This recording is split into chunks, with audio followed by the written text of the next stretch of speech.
Life begins at 40. Kenapa sih istilah ini bisa muncul? Ini sebenarnya adalah reminder bahwa setiap fase kehidupan itu menawarkan awal yang baru. Istilah ini juga sebenarnya merupakan dukungan atau semangat buat mereka yang usianya 40 ke atas untuk mengapresiasi kebijaksanaan yang terus bertambah seiringnya usia, menerima keadaan hidup yang terus berkembang, dan juga merayakan perjalanan mereka memasuki usia 40. Kenapa kehidupan itu dimulai dari usia 40 ini? Karena ada keyakinan bahwa kehidupan seorang itu menjadi lebih baik, lebih memuaskan ketika mereka mencapai usia 40. Pastinya tingkat stabilitas juga udah meningkat ya, dari segi karir, keluarga, kehidupan pribadi dan juga pasangan, lebih matang secara emosional dan finansial, sehingga dianggap mulai bisa menikmati kehidupan dengan lebih bebas dan lebih sepenuhnya. Tapi nyatanya ini semua nggak akan bisa tercapai kalau kalian nggak nanam benih dari umur 20-an. Karena ada juga orang yang udah di umur 40-an ngerasa kurang bahagia, ngerasa nggak fit in dengan orang-orang seusianya, merasa ada sesuatu yang salah dari dirinya, dan juga perasaan terkucilkan. Harusnya ini udah cukup untuk menjadi sebuah alasan kenapa hidup dengan perspektif dan intensional itu penting. Karena bahkan gak harus nunggu sampai umur 40-an, tapi di umur 30-an pun udah ada banyak air mata. Ini semua karena mereka itu udah harus bayar mahal konsekuensinya. Mulai dari profesional, relasi romantis, bahkan kalau kita ngomongin secara tubuh, reproduktif, itu pun udah berbeda. Dan ini semua terjadi karena kurangnya visi jangka panjang waktu mereka usia 20-an. Akhirnya dia ngerasa ketinggalan, dia pengen apa yang teman-temannya punya, dan mikir kalau memperjelas hidup, rencana, dan tujuan ke depan itu adalah hal yang lebay, hal yang berlebihan, dan bahkan cuma omong kosong doang. Beberapa orang itu bilang kalau umur 20-an itu adalah masa remaja yang diperpanjang. Ada juga yang bilang kalau ini adalah dewasa awal. Dan sebenarnya hal-hal ini berpengaruh sama status umur 20-an yang dianggap belum sedewasa itu. Dan akhirnya orang itu meremehkan masa yang justru paling menentukan kehidupan dewasa kalian.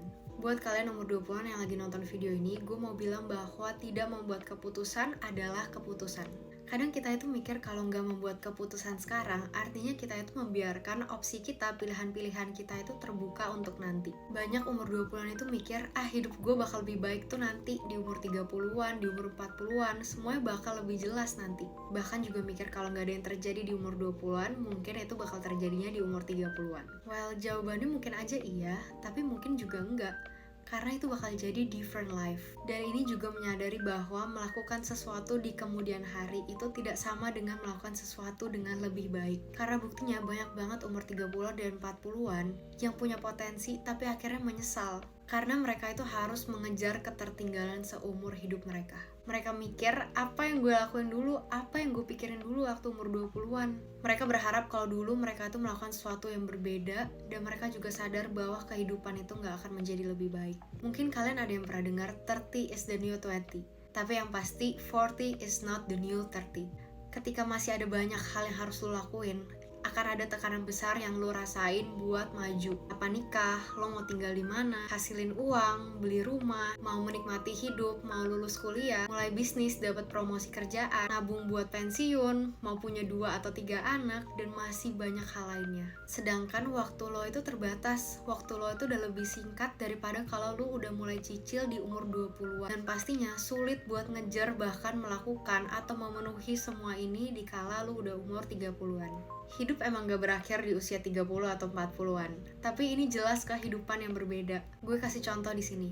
Anggaplah CV lo yang jelek karena masih kurang pengalaman di umur 20-an. Tapi CV ini pasti bakal dimaklumi sama interviewer. Bandingin kalau lo udah umur 30 atau 40 dengan CV yang sama, lo pasti bakal dicurigain. Lo kemana aja selama ini? Terus misalnya kita ngomongin soal first date, di umur 20-an, lo mungkin bakal mikir apakah dia the one dan lain-lain, dan mungkin banyak fantasi imajinasi lo yang lain. Tapi kalau misalnya lo udah umur 30, pikiran lo itu bakal kapan secepatnya lo bisa nikah sama orang ini, kapan lo bisa punya anak sama orang ini. Balik lagi di umur 30 dan 40 emang mungkin ada makna dan tujuan baru, tapi bisa ada penyesalan, kayak misalnya lo gak bisa memberikan kehidupan yang terbaik untuk anak lo, atau mungkin secara reproduktif lo menyadari bahwa ya lo udah gak bisa membangun keluarga yang lo ingin, atau bahkan usia lo bakal udah 60 ketika anak lo baru masuk univ, dan udah umur 70 waktu mereka nikah, dan bahkan mungkin lo gak punya kesempatan buat ngeliat cucu.